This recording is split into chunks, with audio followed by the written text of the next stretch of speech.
adiga iyo miiraa markaan arkin inaad oynaysaan maantay anigu way la wanaagsanaa weysay sidaas darteed waxaan go'aan ku gaar inaan idin caawiyo haddii aad adiga ii fasaxaysid waan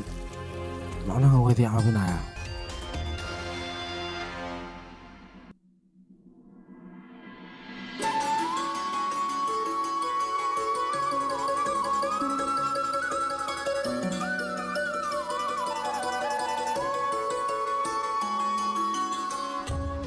wiilkayga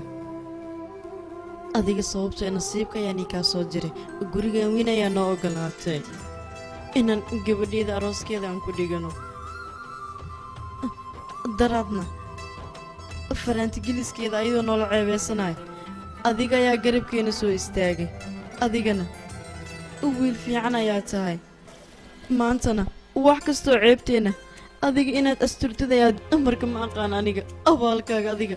waxaan ku gudo inta nolosheeda ka dhimanna abaalkii asxaankaad ii gashay